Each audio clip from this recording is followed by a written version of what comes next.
Hey there, hi everybody. My name is June, and I am coming to you from theblacksteps.com, and I'm a racial wellness educator and mentor, and I'm so glad. I'm so glad that you're here. I'm so glad that you've stopped by. And what I do is I help people to join the dots between racism, reason, and your recovery. I also help people to understand how the impact of racism impacts their lives. How do they engage with themselves? How do we feel about ourselves as a result of racism? How do we engage with our culture? How do we engage with our community as part of the impact of racism, as a result of the impact of racism? Because racism's still here. Racism ain't going anywhere. Not for now, anyway. It's going to take a long time to get rid of it. But in the meantime, it's down to you and it's down to me to do something about it. Now, I've been in recovery since 2009. And when I first went into recovery, I didn't actually realise that I was in pain around, that the root of my addiction and my compulsive behaviour was about racism. I didn't realise that at the time. But after some of the layers came off, I realised that that was what was underneath it. My compulsive behaviour was about trying to manage my pain. But I had to let the layers come off first. So 12-step recovery basically saved my life. I was not in a good place when I first went into recovery. And what recovery has given me, it has given me the tools to understand myself first and foremost, to understand my own process, my own pain, my own needs, and then to understand what is going on around me and to help me to set boundaries around the people, places and things, as they say in recovery, that undermine my black sobriety. The people, places and things that undermined my black sobriety. I had to learn about those things so that I can stay racially sober. I had to start being very intentional about my self-care, being very intentional about my racial wellness, because racism is still here. You know, we've had, I'll speak for myself and my own process, you know, as a black woman with Jamaican heritage, there's been 500 years of trauma from the slave sugar plantations in Jamaica. And none of my ancestors went to therapy when they left the plantations. It's like, you're free now, goodbye, get on with it. There are a lot of people thinking that the solution is in economic empowerment.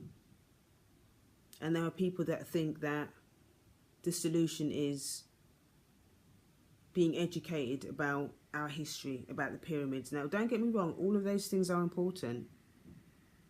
But what I learned in my recovery and my personal growth process is that it's the trauma that's keeping us back. The trauma that's not been dealt with. The black pain that we still have, that we inherited and that we're still having to deal with. We were never given the tools to deal with our racial pain. And even now, the system and the structure that's in place in psychotherapy is still not really geared around black people. It's only now there's certain things that are coming out that are giving, where spaces are being created for more black people to be able to process this stuff. But it's very few and far between. And it's hard. It's hard. And so then what happens is the trauma just keeps getting recycled. It keeps getting recycled and it just keeps piling on and on and on and on after each generation. And then people wonder why black people are crazy. Black people are crazy because they're in pain. That's why black people are crazy. because they're in pain. And I got tired of seeing that. I got tired of seeing it. And, I vowed when my recovery got to a certain level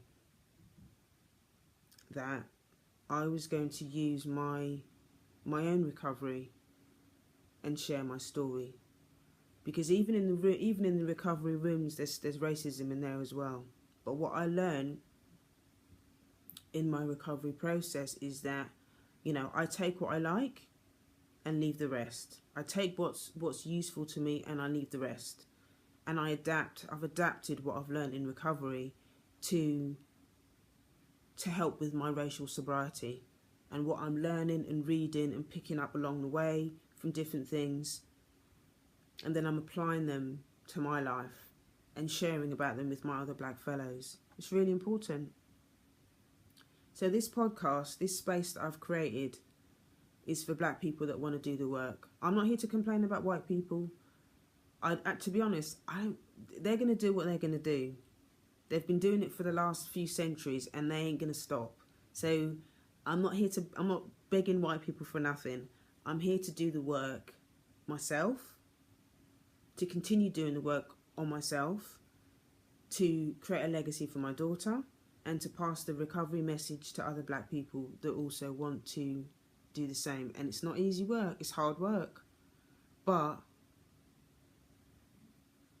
I am willing to, well, you have to be willing. I've done a lot of the work and I'm continuing to do the work. But if you want racial sobriety and if you want freedom from racism, you've got to be willing to do the work. You've got to be willing to do the work. There's no kumbaya. You've got to be willing to do the work. You've got to be willing to process the pain that your ancestors couldn't. You've got to be willing to let go of relationships and maybe even family members that are still stuck in their own pain, that are stuck in their own cycle of trauma, that can't come out of it, that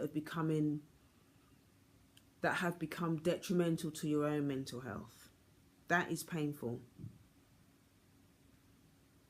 But if you want to create a legacy for your children, you have to be willing to let go of the dysfunction.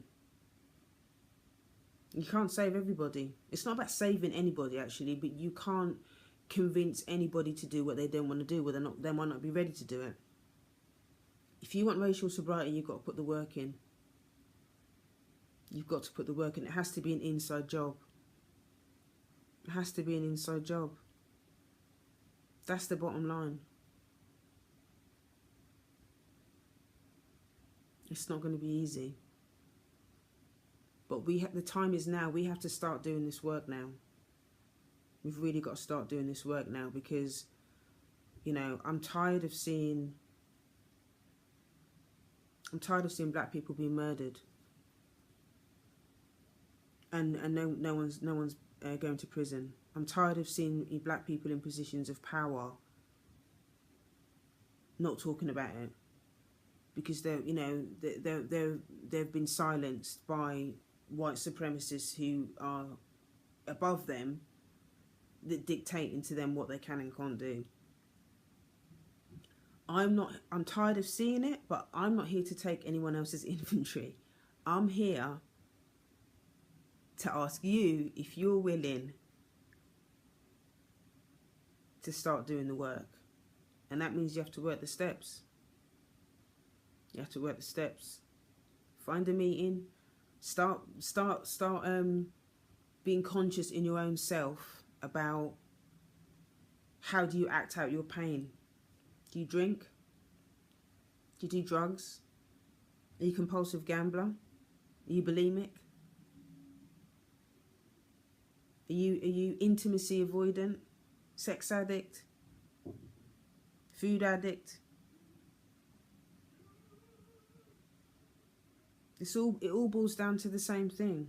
It's all about pain management. It's all about pain management. It's all about maladaptive pain management. Our ancestors, for a lot of them, the only way they knew how to survive some of those conditions is to detach from themselves, because the pain, that's how the brain is able to. The brain is an amazing thing, but sometimes that's how trauma. The only way people survive trauma is to detach from themselves. Some of the stuff I've read over the years of doing this work and what I've learned training as a therapist has been absolutely horrendous. But I understand why, some of the behaviour that I've seen in black people has been so over the top, because we've had to hold on to things that no human being should have to hold on to. But I understand that.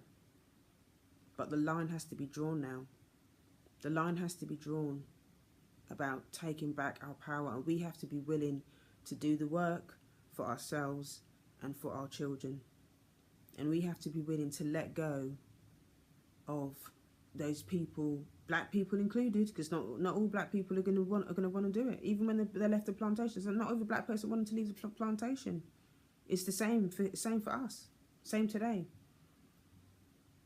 We have to be willing to let go of those things in order to move on, so we can start building a legacy for our children. Sometimes you have to start from scratch. Start from scratch if you have to. But there is a solution. But you got to be willing to do the work. You ready to do the work?